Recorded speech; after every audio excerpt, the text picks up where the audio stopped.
There's a new Indiana Jones game coming out. It's what, like a week away or something like that, early December. And well, you can see that the marketing and you can see that the hype for this release is off the charts. I mean, everybody is so excited for it. They're heading down to IHOP. I'm eating everything on IHOP's Indiana Jones menu. Is that what we're doing in order to just show how excited we are for the Great Circle? IHOP is now offering 6 limited items based on pop culture's most famous archaeology professor. IHOP's indie fried creations include bro, I legitimately don't care. What does IHOP have to do with Indiana Jones? What does IHOP have to do with video games? Oh, it's because it needs to deflect from the fact that this is crap. Like, it's going to be really bad. Everybody knows that this thing was going to be garbage. The fact that it got released this late, normally the holiday titles, okay, the way that the games industry wants to package this stuff, normally they get released late October, mid-November. That's normally the release window. Like, you got your Call of Duty game that comes out, and then you got your big AAA fare. This year, quite a bit lighter than it's been in recent years, and in fact, that's kind of a big games problem in general. Like, this year is just, hyper focused on that point that not a lot of big games come out anymore, huh? Development times have gotten too big, or too long rather. Budgets have gotten too big. We're definitely heading for a collapse if we don't, shape things up. But I digress. Bethesda, on the other hand, they've been trying to hype this up and hoping everybody forgets, their previous release. Nobody cares about Starfield anymore. It's not like that was supposed to be the big third pillar of Bethesda alongside Fallout and, Elder Scrolls. Don't worry about that. We'll come back to that at a later date. You guys like the Indiana Jones? You remember the first Wolfenstein? The guys who made the first Wolfenstein and the second one have also made this. It's going to be great because they're not going to focus on, the mechanics that made them famous as a studio to begin with. We're going to do stealth. Great. So you're going to focus on making an Uncharted clone after Uncharted back in the cut was accused of being an Indiana Jones clone. Wow, this kind of crazy how we've ended up at a point where Nathan Drake has become the apex of a trend that he started at the bottom of, that also Tomb Raider tried to hop on, but then, fell off in quick order on that one. And now Indiana Jones not prioritizing gunplay, trying to use a whip, and also being a stealth game. Okay, but after 3 hours with Indiana Jones and the Great Circle, I don't think it's a Grand Adventure Machine Games is pitching. It's just a fairly basic stealth game. Ooh, from PC Gamer? This ain't good, bro. It's visually impressive and made with a clear love for the movies. Which movies are... What kind of Indiana Jones fan are you? Okay, what movies are we talking about here?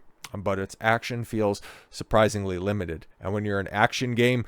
Well, at least it looks good, huh? God, that's what you can say about so many of the bombs that have come out this year. And I kind of think that this one's cut from a similar cloth. Boy, it looks good. How does it play? It looks fantastic. Shortly before my hands-on with Indiana Jones and the Great Circle, a developer from Machine Games explains that this is it's not action-adventure, but adventure-action. And then I looked back at him and was like, what? God, not this again. And he promises that this isn't just a cinematic skin over the studio's usual FPS combat. Yeah, we've stripped out the combat part of it, so it's just simply a cinematic skin. You like it? We took the skeleton out of the skin suit that we've been using to prop up our IP bastardization. You like what we done with the place? It's great. But yes, instead prioritizing the feel of an Indiana Jones adventure. Ugh. When anybody describes anything as a feel, I die a little bit inside. I'm running at like 20% capacity at this point. But the problem is that it's only half true. The statement of intent, it's exactly what you'd want. I certainly wouldn't feel true to character if Jones was simply going room to room, mowing down Nazis like BJ Blazkowicz, but it would be fun as hell, honestly. But you want to see him bash some heads for sure, but also exploring, escaping, chasing, outwitting, and generally pulling off the impossible. Yeah, because if you're going to pay homage to the movies, that's what you're going to be doing. Okay, yeah, you're gonna have the exasperated, like the impromptu exasperation of Indiana Jones and Raiders of the Lost Ark, and get challenged to this, big scimitar swing in half, a jackass, and then all of a sudden, a flu-ridden Indy, Harrison Ford, he was down with something. Maybe it was just a night of hard drinking. Looks back over, pulls out his gun, and shoots him. It's one of the most iconic scenes for a reason.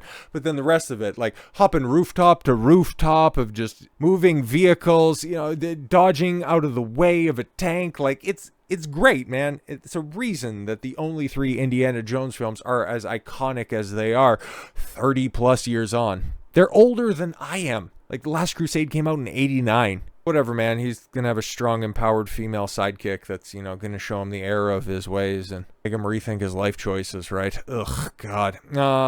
As my demo takes me through Marshall College to Vatican City to the pyramids of Giza, more than anything, what I'm doing is crouching behind boxes waiting for guards to pass. Oh God, this is the worst of modern stealth gameplay.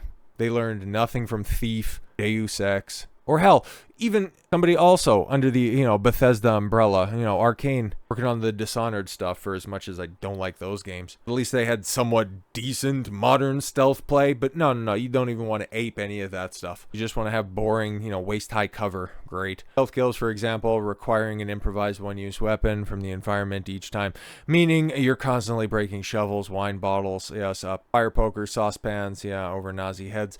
That's just old-fashioned good time. Yeah, that sounds fun, until you realize that you have to play a stealth game and you're using things that are going to make an immense amount of noise. What are you doing? When you do get spotted, it's rarely a mission ender. It's like, oh, you're playing a stealth game, but if you get caught, there's no consequences. Stupid. Guard seems happy to have a quick fist fight with you rather than running off to raise the alarm. Oh, so the enemies are dumb. Great. Another gameplay breaking disaster. Using the simple but satisfying melee combat. Oh, great. So yeah, there's no incentive to engage with the stealth mechanics, and you got simplistic, basic melee design. No wonder this game is not lighting any fires for anyone. Retail pre-orders for Indiana Jones and the Great Circle over 86% worse than Dragon Age the Veilguard. Bro, what? This is how much damage has been done, okay, to the IP of Indiana Jones after the disaster that was the dialysis of Destiny last year. Remember there was an Indiana Jones film that came out last year?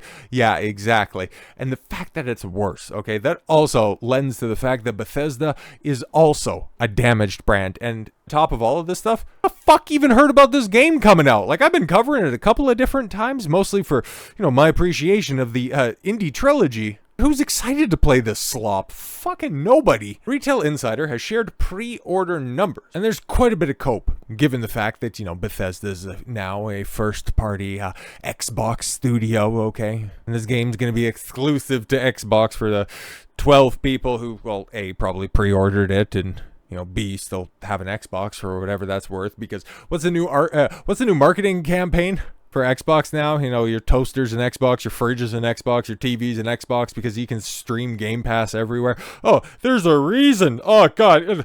Why would anybody buy a game where you can get it as a part of a subscription service?